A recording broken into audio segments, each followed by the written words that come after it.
everyone, thank you for tuning in. I'm your instructor Joy. Let me first play a tune for you.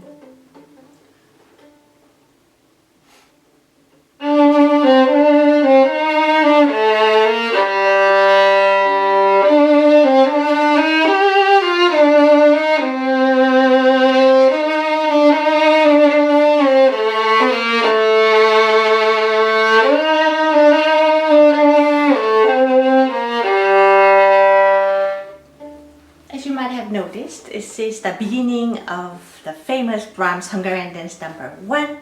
Thank you very much for tuning in. Thank you very much for your continued support here.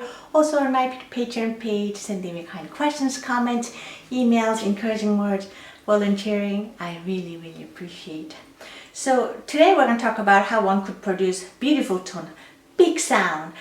Typically, when we talk about big, beautiful, romantic tone, and the Brahms is one of the main composers that comes to my mind, there are many different kind of forte and many different kind of expressive loud tone.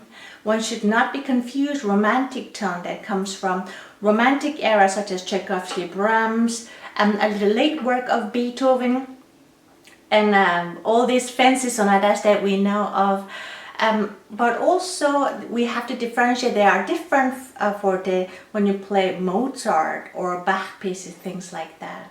We are going to talk about more romantic pieces. So I'm going to give you 3 points that you can try, and hopefully you will be able to get a fuller, bigger tone right away. When we're new to violin, we are using more easier part of the bow, which is a little in the middle. The right arm is a little comfortable position, and a little upper half bow, which is a bit easier to do.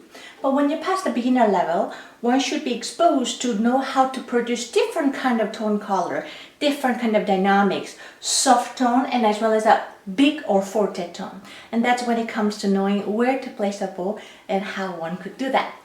When you look at the bow, this is much lighter at the tip. This is much heavier. So if you use a heavier part of the bow near the front, it's easier to produce bigger tone. It's easier than the tip. Now, the only downside of accessing the lower half bow, meaning from the middle to the front, it's a bit uncomfortable because the arm is all squeezed in, isn't it? So here one has to know or get comfortable or be trained or reminded to raise elbow as you go up. It is particularly important when you play forte tone. Down bow is not too hard, but we forget to raise up. At the up bow, we have to raise it a bit more to apply more bow weight, because near the tip it's not so light anymore, so we have to apply a little more bow weight by raising elbow a bit higher. So literally you're applying the bow weight.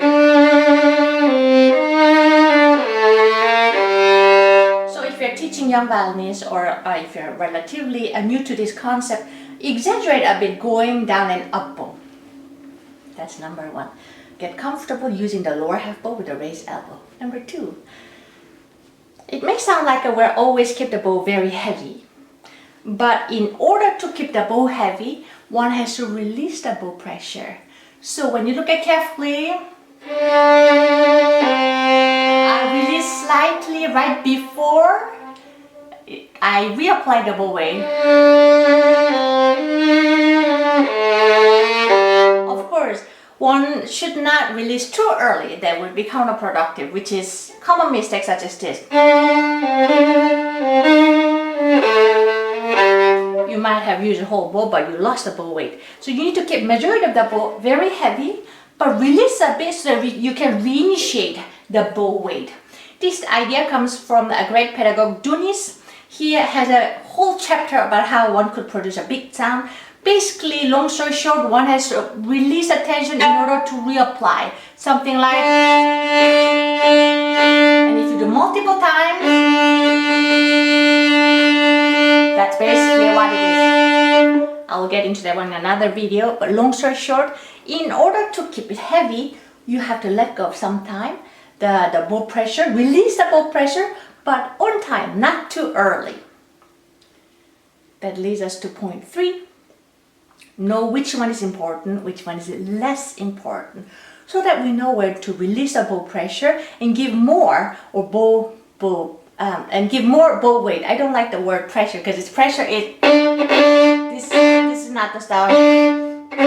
You should a little more be able to resonate that one. But anyhow, so you have to know when to release the bow pressure or bow weight and when to reinitiate the bow weight. Here the second phrase.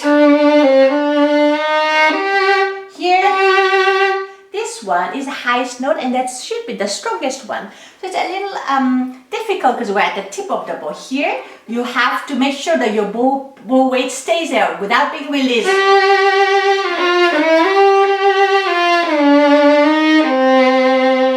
Now you can release a bit because you're at the end of the phrasing. Yeah. So, for example, the second phrase, important note here, less important, release. More. Here, important. Release a bit.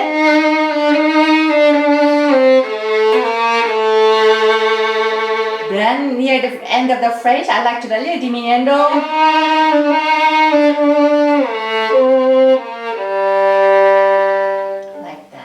This is a gorgeous piece, all-time favorites, and here this is originally written for 2 pianists. So remember, we have to sound as big as a grand piano. I hope you can create that one yourself. Thank you for watching, and I hope to see you again in the next video. Bye bye. Happy practicing.